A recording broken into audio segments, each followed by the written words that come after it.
we're ready for Mr. Holtz's case and Mr. Sawyer's case. Are we ready for that case? Yes, we are. Okay, thank you.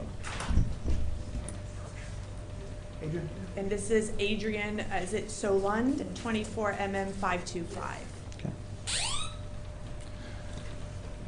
Your Honor, may we approach? Yes. Mr. Sjolund, you'll stay there at the podium. Thank you so much. Your Honor. Good morning, Your Honor. Good morning, Your Honor. Your Honor, this case is about possession of a firearm. Well, an injunction was, I've read the Injunction, case. California, and then he possessed it here. After the possession, and after some just immature things by him of taking pictures of himself with the gun, he'd never even touched one before. There was an accident at the house. He had been brought here to help unload a storeroom that after his father died, and there were boxes of guns in there, antique guns. I read the arrest report. I'm pretty familiar, very familiar. But this is about his possession while under the injunction. The accident that happened later in the day with his mother is a completely different situation, and that has already been investigated, vetted by the state attorney. He was not found to be at fault, and so today we're pleading and sentencing on an open plea. Now, there is one person who seems to want to give his opinion about the other case, and I have a statute here for you. Is he here? He's not. He is not. Okay. He did provide a written statement. Okay. Was he given the right time and all that Yes, information? He resides in California. We've exchanged communications back and forth. Is this the regularly. stepfather? Yes, it is. This is the agreement. Ms. Schwartz. Well, you're going to qualify it, though, yes? I will. I've got a copy. I could qualify. Okay. I could qualify. Is this it. the original? That's the original. Okay, yeah, you're going to qualify that with your client. Okay. These are two letters that these two people are here, and they're going to speak on behalf Okay. of Mr. Sjolund. Yes.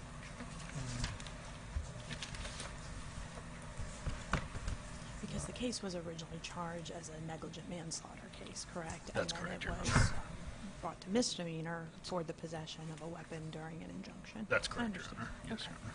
And I have this for the court.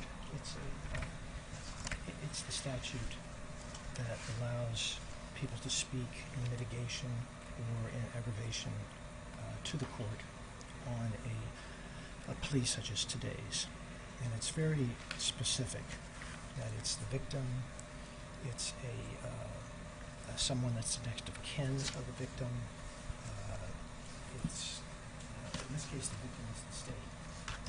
And so there's really no standing for anyone to bring up another case, or anyone who wasn't involved in this case directly, or related to the victim, the representative of the victim, the next of kin of the victim. The victim is the state. But he was a witness, was he not? Didn't he see posting? No. Yes, in the arrest report, the stepfather said that he saw pictures that were posted on social media. Right. Those were taken that morning for the incident. Okay, but you were saying that it's not the incident that he was charged in. It was possession of a weapon or ammunition while in injunction. He's not here, you're telling me. But the issue is that I think under the sworn complaint affidavit, which was filed on January 4th, 2024, as I read it, he called and reported that he saw some pictures. And Pictures on social media. That was before the accident. But Mr. Sjolund is not denying that he had possession of a firearm. Okay. He's admitting. Well, let's get moving with the plea. Did the state have a position on it? Your Honor, I believe that at a minimum, there are statements about to be presented before the court regarding the defendant and character evidence as to who they believe he is. I think that Mr. Dickinson's letter is certainly relevant at the bare minimum as rebuttal to those statements before the court. I think that I can provide a copy of that letter to Your Honor as well. If you read through it, it's not overly case specific. It is dealing with the impacts that his possession of the firearm has now had on the family, including his siblings. So I can provide that copy if Your Honor wants to Do you have a review it copy? before. Well, why don't And you defense offer counsel it has one once as we're well. offering, let's go through the Yes, plea. Your Honor. Yes, Your What I'll Honor. do is we'll take the plea, I'll have a factual basis, and then I'll accept the plea, assuming everything is correct, and then we'll go to mitigation. And I'll start with the defense, have the defense offer whatever they would like, and then I'll ask the state if they have anything to offer. And if you feel it's appropriate, we'll do it then. Yes, Your All Honor. right, I just want to make it clear, Your Honor, that according to the statute, there's 4 people, 4 different types of people that can speak in aggravation, and Mr. Dickinson does not meet any of those. He is a law. I understand defense counsel's argument about him not being a lawful representative of the victim in that as charged, but there's certainly a nexus between the death of his mother and the violation before the court today. And in that regard, I think that it is entirely appropriate that the court hear the letter as a representative of the victim from the underlying case before the court. And then I would, again, just renew the statement that if defense counsel plans to present information to the court regarding the character of the defendant at sentencing, that it is certainly appropriate that the court hear a rebuttal testimony in the form of this letter before the court. If it's character rebuttal, then that I understand, Your Honor. But as far as victim impact and bringing up anything about the accidental death, I think is absolutely inappropriate. My client is still in grief over his mother dying. I understand. I think So do it's you wanna- inappropriate and it's against the statute, Your Honor. Well, let's see. There, and I can say there is no specific statement about her death. He talks about who she was. Then he talks about the impact that it has had on his life as well as on her children's life, and then the impact on the defendant's siblings as well. And then the fear that he has regarding the defendant's behavior and how that correlates to moving forward from here. Your Honor, that's all about a case that he's been cleared of. But Mr. Dickinson is also a witness, is he not? No. He contacted the officer, Detective Wetzel, and said that there was a Snapchat reel from the account belonging to Sjolund earlier on this date. Showing below is a possession. description of the photo showing possession, and he's charged with possession. That's But correct. Your Honor, this is not about, it's not an evidentiary hearing on whether he possessed it or not. He's admitting he did. But we're not there yet. We haven't even taken the It's- plea. I'm going to give you your letters in the event that you may not want to offer them. I don't know what you're doing with the letters just yet, so I'll give those to you. These 2 people are here. Okay. Well, that's And we'll I hear just from wanted you to have, Andy also has a copy of these. Okay, I'll take them if you So want me that they to. I could, was you could gonna- just read, they're going to read from their statements. Okay. And so you would just have a copy. They're very short. Okay. But it's his I aunt welcome and them. his great aunt. I welcome hearing them. But it's only about this case, too. Okay. It doesn't have anything to do with the case he was cleared The of. state's point is that you're offering character evidence. Are you saying that? Yes, sure. Okay. But character evidence having to do with his character, not about a crime that he was investigated for afterwards. I'm going to That is invite not Mr. Holtz to read proximately that connected. and see if there's anything that you think is Yes, sure. responsive. Okay. Yes, Thank sure. you so much. All right, thank you. Thank you. All right, Mr. Sjolund, careful. I understand you're going to change your plea today. I'll need you to raise your right hand, and I'm going to place you under oath. If you'll raise your right hand. Do you swear or affirm that the testimony you give this court today will be the truth, the whole truth, and nothing but the truth? Yes, Your Honor. Thank you so much. All right. Thank you, Your Honor. If the court pleases, I'll go ahead and qualify the plea. Yes, sir. Thank you. All right, Mr. Sjolund, for the record, I'm Mike Sawyer from DeCarlos & Sawyer, and I'm representing you on this case. Have I represented you for some time on this case? Yes, sir. And you and I have had discussions about the case, about Yes, how, sir. what options you had in this case, and what options I thought might be the best for you. Yes, sir. Okay. your decision as to what option to take, which is today a plea of no contest, and ask the court to sentence you in an open sentencing, meaning mitigation and aggravation can be presented, but you will not be able to withdraw the plea once you do it. Okay, that's the option that you've chosen. Is that true? Yes, sir. And do you fully understand that? Yes, sir. You understand that there's not going to be any trial, nobody brought forward for you or against you to decide your guilt or innocence? Yes, sir. Now, we're looking at a document that says petition to enter plea and waiver of right to counsel. And I explained to you that the waiver of right to counsel does not apply to you, correct? Yes, sir. Because you are represented. Okay. Are you satisfied with my services? Of course, sir. Yes, sir.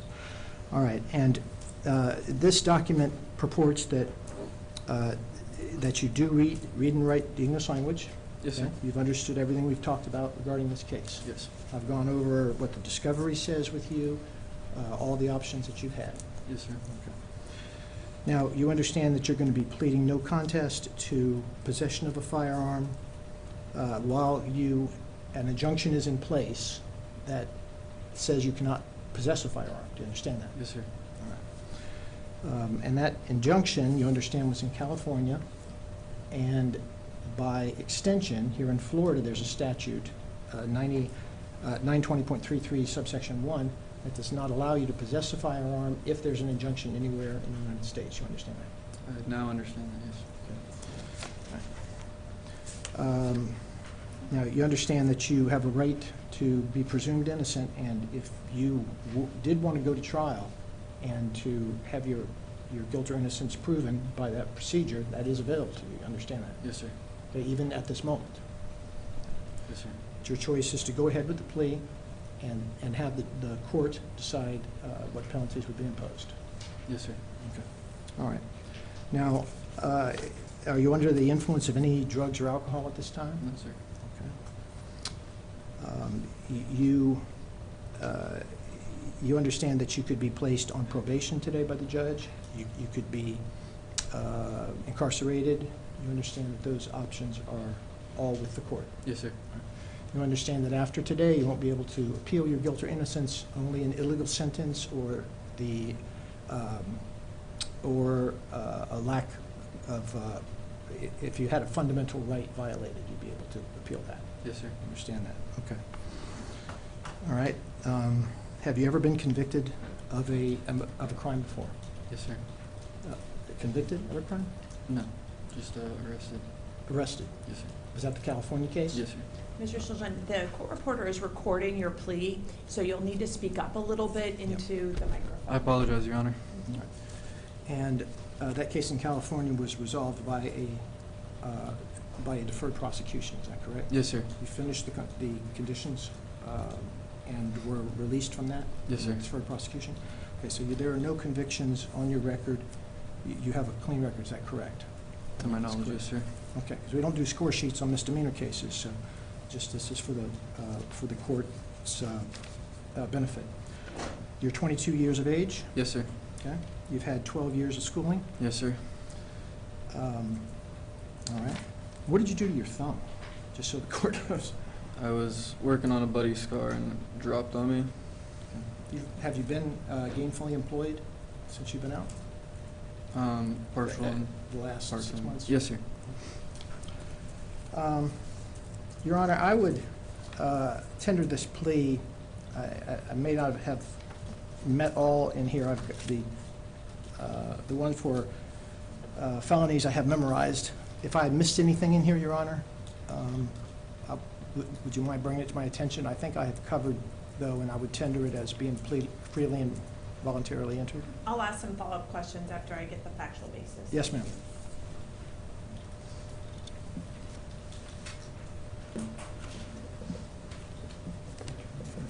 From the state. Yes, Your Honor. As to the factual basis, if this case were to proceed to trial, the state would be prepared to prove beyond a reasonable doubt that on or about July 25th, 2023, in Alachua County, Florida, the defendant was in possession of a firearm and ammunition and had a 3-year domestic violence injunction from California precluding the possession of a firearm.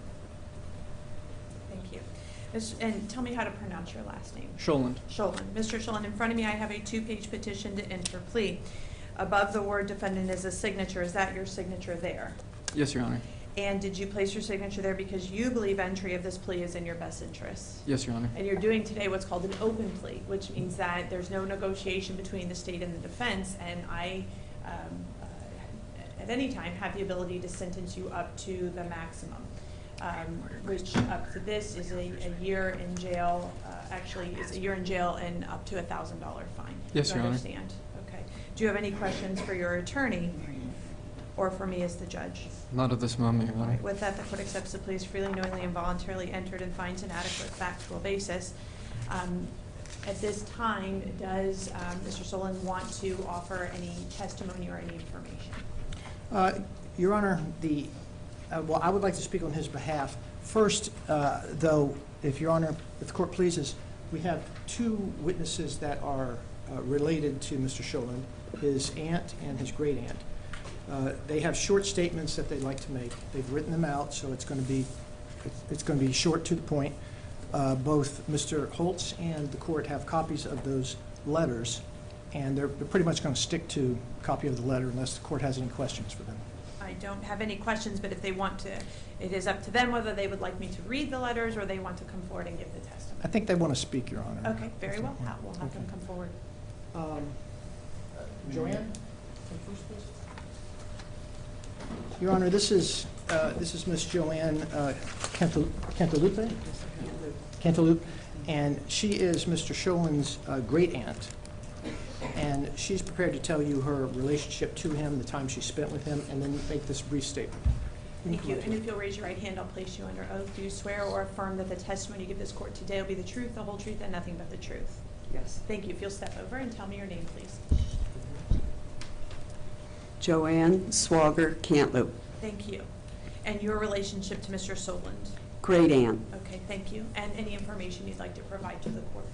Just that I've known Adrian since he was born.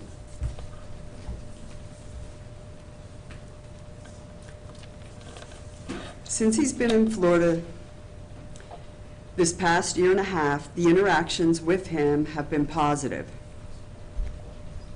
He comes to my house to help with chores, odd jobs, yard work, and washes the cars. He is humble about accepting money. Adrian spent the past Thanksgiving at my home, joining our whole extended family. He enjoyed playing board games well into the evening with his cousins who were visiting from Georgia. His gentle demeanor makes him good with animals and kids. He enjoys fishing and has even taken my grandson fishing with him.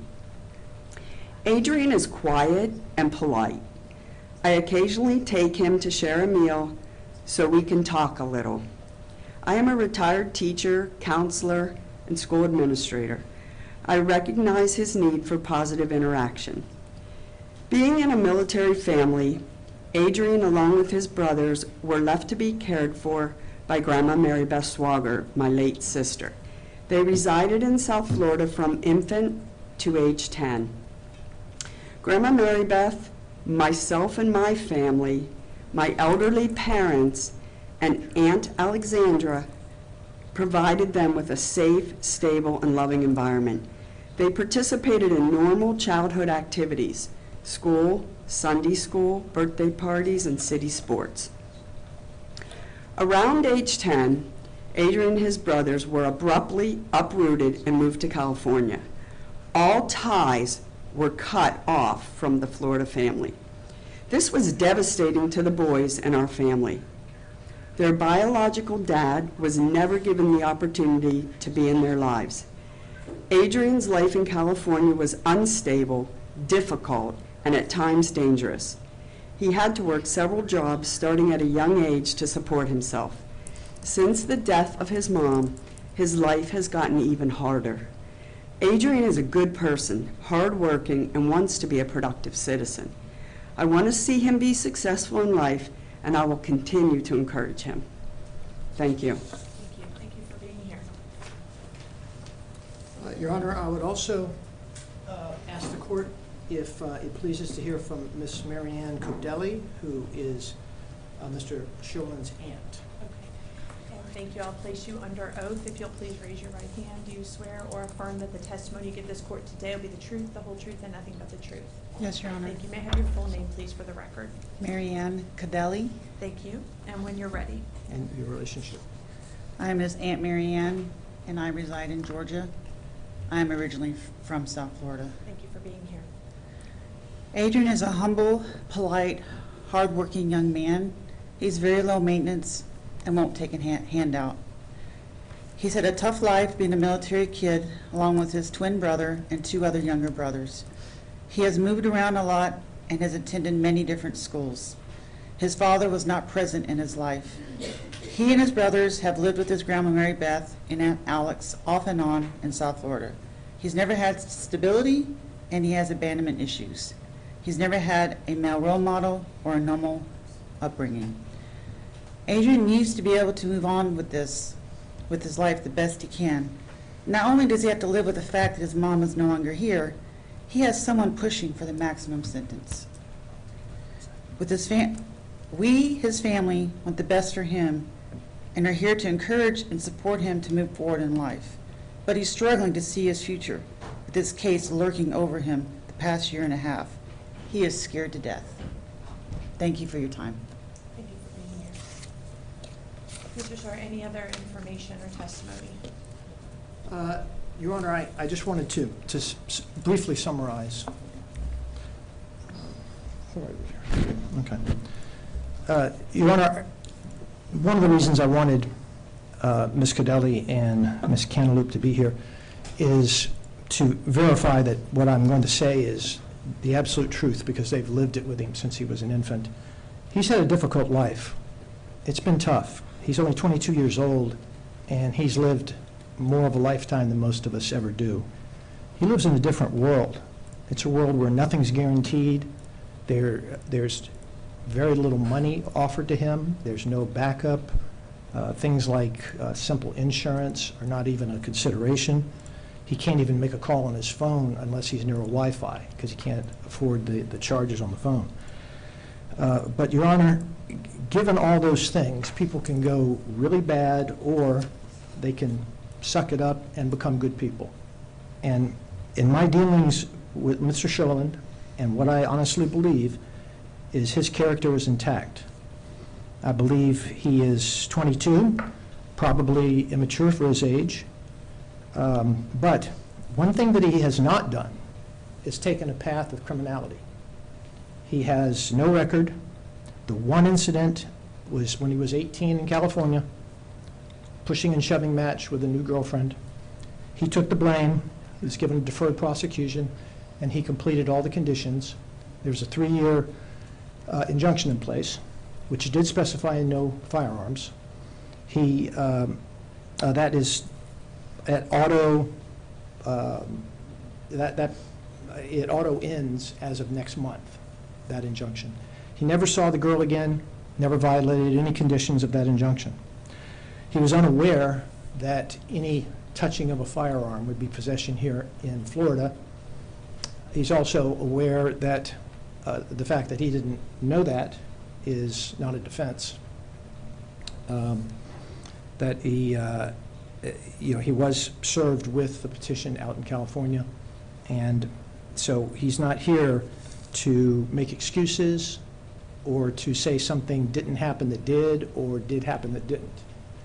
He's up here taking it like a man, Your Honor, to say, I made a mistake. I didn't mean to do it. There was no reason why that I would ever possess a firearm. And he's asking for the court's leniency in that regard.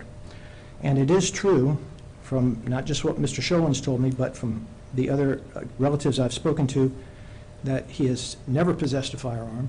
In fact, he's never even touched one, and that he's never sought to buy one, to borrow one, or to have one given to him. It's not a part of his life that he's really interested in. I know he took some pictures of himself with it back, when he first took him out of the box, but again, I tell you, he's a little immature, and those pictures do nothing but show that he's immature. He's never pursued having a firearm. He hasn't had a good role model. He hasn't had a father in his life. He lives in South Florida with his Aunt Alexandra and her husband, who's a gentleman that I know, and they graciously allow him to live there because he can't afford to live anywhere else. He pursues employment on a regular basis. It's not always safe employment, as you can see by his thumb, but he is determined to work. He's good at mechanics. He's hoping to advance those skills and maybe to eventually become a mechanical engineer if he has that opportunity financially and otherwise. Your Honor, I really don't have anything else to tell you about what happened because it's pretty clear. I mean, he was brought here, asked to come here to help clean out that storeroom. And that's what precipitated this whole series of events that are so very unfortunate and very unfortunate for this gentleman. What is the recommendation that you're asking the court to do? Your Honor, he has always done what he was told to do by authority. If he is put on probation for a year by Your Honor, with strict conditions, with community service, whatever the court feels is appropriate, he will follow those conditions and he will not violate. Thank you. Anything further? No, Your Honor. Thank you. From the state. Yes, Your Honor. The state's recommendation to the court is that the defendant be adjudicated guilty, court cost of prosecution, and then that the court sentence him to 364 days in the Alachua County Jail. Starting with the statement that the defendant was unaware of the possession of the firearm. He was personally served the documentation in California that is on the protective order itself. In boldface type, it says that he must not own, possess, buy, or try to buy, receive, or try to receive, or otherwise obtain a firearm or ammunition. There's certainly a long-standing history that these injunctions exist to prevent the very thing that resulted. Now, obviously, that charge is not before the court. However, in reference specifically to the defendant's actions, this was not some mere accidental possession. The arrest minimus before the court specifically details the defendant's actions. He posted a Snapchat picture that was viewed by family members, including his stepfather, that had the caption on it, "Hollow Tips for Breakfast." It showed 2 magazines, one of which was ultimately determined to be the one that was loaded into the firearm. He then told law enforcement that he hadn't taken other videos or photographs, and yet, again, in the arrest minimus before the court, in the court record, there's a description of the videos that were located on his phone. Several of them, I believe there are 5 that were detailed, all from that day. He's in possession of a shotgun at one point. The second video, you see him removing a magazine from a pistol that's believed to be the weapon that was ultimately located. He racks the gun. He puts his finger in the trigger guard. He looks inside of the ejection port. He points the firearm. There's another video where he picks up the same gun. Now there's a magazine in the pistol. The next video, he's smiling. He says to the camera, "I almost just blew my fucking noggin off. At least these are safe." And then he pans to other guns that are there.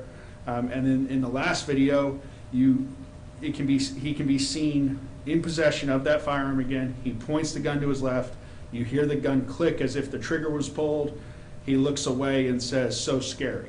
So he is certainly in knowing possession here. It is repeated. He is posting videos to his Snapchat, and certainly relevant to the court that while it's being said that he will abide by court order, we're here because he didn't abide by a court order. That is the very reason that this case exists before the court, in that if he had just abided by the court order, none of this would have happened, and nothing that ended up happening would have. It simply would not have happened. The state does have a letter from his stepfather. I believe that based on the statements before the court regarding the defendant's character, I believe it's certainly relevant. I can provide a copy to the court if the court would like to do that and read it, or I can read it into the record, whichever is preferred. Excuse me, if you'd like to address the court, you'll need to do so through the attorney, but you can't shout out. Thank you so much. Mr. Sawyer, did you have a response? Your Honor, I would object to any part of this letter that concerns the incident for which Mr. Sjolund was not prosecuted. He was cleared. I don't think it's relevant to this hearing. The statute makes it clear that this hearing has to do with mitigation and aggravation for this offense only, which is possession of the firearm while under an injunction. And I think it's not just inappropriate, but I think it prejudices the defendant, and would not want it on his record, and I would not want it to be spoken in this courtroom. If In I may, response, Mr. Holtz. Yes, Your Honor. Firstly, the court is aware of what happened. It's in the court record for this case. There's no surprise to the court. If I may, just to indicate, I've reviewed the court file, and that includes the sworn complaint affidavit that was filed on January 4th, 2024, along with the information that's been filed on March 5th. So when you're saying the court's familiar, that's how I'm familiar. I prepared for court this morning. Okay. Yes, Your Honor. Yes, so sir. that information is already before the court. It would come to no surprise to Your Honor, not that there's even a statement regarding the end result of what happened here, but it is certainly relevant that the very reason that we preclude people under injunction from possessing firearms is that they are considered a danger to others. And that is exactly what has occurred here. That's no surprise to anyone that's knowledgeable in this case, the state, defense, or Your Honor. We're all aware of what happened. We're all aware of why we're here. I would differentiate defense counsel's statement that he was cleared in terms of the state's filing decisions. The state made a filing decision based off the facts and the evidence that was present there. There has been no finding that he was cleared from any behavior there. He's being charged with a crime because of what he did on that day. And so I certainly think, based off of those facts, Mr. Dickinson, who wrote that letter, was a witness to some of that behavior. He observed the Snapchat post. He has a direct nexus to the individual that ultimately is deceased from this. And then on top of that, there is evidence that has been presented before the court regarding the defendant's character. And because of that, the state would argue that on top of all those other reasons, it is certainly relevant to hear any rebuttal to that character evidence. Mr. Your Sawyer, Honor, any brief response? Yes. Your Honor, first of all, a statement that I don't think Mr. Holtz meant to misdirect the court, but what I said was that he was very aware of the California injunction and that he was not to possess firearms, and he did not. He was very aware of that. What he was not aware of was that comes to Florida. Florida has a statute that says that you can't possess firearms if you're under an injunction anywhere else in the country. He did not know about that statute. Now, I've advised him that it is essentially a strict liability statute, and so he understands that. But it wasn't that he disregarded that statute. He didn't think it applied here. I think that's a matter of that the court would address and understand, and I'm taking argument from both sides. And Your Honor, again, the statute is very clear. 142 is very clear that Mr. Dickinson does not have standing. Not just anyone can come in court and talk about what happened here today, to impugn Mr. Sjolund's character based on a alleged by him offense of recklessness that happened after this happened, and to somehow try to connect that as character evidence against him And he could go on down the line, and he could say, oh, and did you know that he got into a car accident a week after that? But He this didn't is have a not, driver's license? this is not that situation. This is a different situation. I understand your objection. I'm overruling the objection. In the sworn complaint affidavit, this person is specifically referenced. I agree with Mr. Holt's arguments about the character issues as well as the issues before the court. Mr. Holtz, when you're ready. Yes, Your Honor. It says, Your Honor, I'm writing to you on behalf of Tatiana Omanovich, who can't speak for herself, myself, and her sons Dorian, Sebastian, and Alexander. Tatiana was a singular, radiant, and effervescent spirit who has finally transcended the violence and deprivation of her early life. Everyone loved her, and she was magnetic. She escaped abusive and neglectful parents, their divorce, and the breakup of her native Yugoslavia.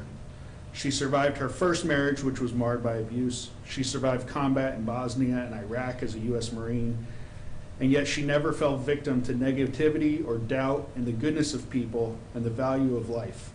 She was one of the physically healthiest and psychologically most resilient people I've ever known. We were planning her 50th birthday, but she was regularly mistaken for 30. She will never get to see her boys be dads or be a grandmother. She was studying psychology in college and launching a business focused on holistic health. Because of her focus on others' well-being, her loss is a loss to us all. The person that is writing this has completely changed from the person that existed on July 24, 2023. My life is unrecognizable. I had hoped to share much of the coming half-century with Tatiana, though I was certain she would outlive me. We met later in life, but we're growing together as individuals, a couple, and as a family. I can't put into words the impact of the lost life we had planned. In all the ways that matter, I died that day too. I lost the love of my life, the mother of my sons, the person with whom I was going to stay youthful while we age gracefully. I barely remember my life before her, and I can't picture it without her. I don't live in fear, but I would be negligent if I didn't acknowledge that Adrian has an unfounded grudge towards me, has threatened to harm me and Alexander, and has a propensity to violence with no inhibitions or accountability. My sons, Dorian and Sebastian, are legally adults. They know what happened. They are shocked and appalled, embarrassed to share a last name with Adrian, and are enraged in a way that no young person should have to suffer. Alexander is too young to know the full truth and appreciate the gravity of a life cut so short. He knows his mother is gone, and he'll never hug her again. He'll only hear her voice and see her smile in recordings. The impact of a missing mother is unfathomable at any age, but this will alter the course of his life and impact who he becomes. I'm a great dad, but can never compensate for her absence. I'm afraid that the impact of this has been negligible for Adrian himself. Regardless of any crocodile tearful statements, he is remorseless and without conscience. This is all an inconvenience for sure, but that's it. He didn't and doesn't believe he did anything wrong, and somehow this is all someone else's fault. He needs help, and I hope someday he gets it. I had hoped that this would be his rock bottom, but I doubt it. Outside of the therapy he needs and incarceration he deserves, he will continue to visit violence on others and be a danger to himself and a menace to society. While 365 days seems inadequate to initiate and encourage the life changes he needs, please ensure that he has that as a mandatory starting point. Thank you for your consideration in this matter. Owen Dickinson. Thank you. And anything further from state? What is the state asking the court to do? The state is asking for 364 days in the Alachua County Jail, Your Honor. And an adjudication, court cost of prosecution. That's correct, Your Honor. Does he have any credit time served? He does not in this case. Okay. Anything further from the state? No, Your Honor. Thank you. And on behalf of the defense. There's Just some to- people in the background that keep waving Yeah. to me, but it's not up to the attorney may decide. Your Honor, only that I renew my objection to the standing of Mr. Dickinson to have had that read in the courtroom on his behalf. I would also point out to the judge that, we've already shown Mr. Sjolund does not have a history of violence. He has no other arrests, no other convictions, and the speculation that's in that letter is all about Mr. Dickinson. No one is more sorrowful, no one is more devastated by the death of their mother than Mr. Sjolund. he, as I've told the court, he's in a different world than we are, and he has things happen to him every day. He might not be in here crying crocodile tears, as you just heard, but that doesn't mean that this hasn't been devastating to him. Tremendously devastating, and to have been a part of it makes it 3 times worse. And while he probably does need psychological help that he can't afford, he's certainly not going to get it in Alachua County Jail. He's going to get nothing there that's going to help him be the person that Mr. Dickinson at least says that he should be, that he's not. And, you know, the letter's full of hearsay that other people have said this and that. That's not, Your Honor, that's not what I hear.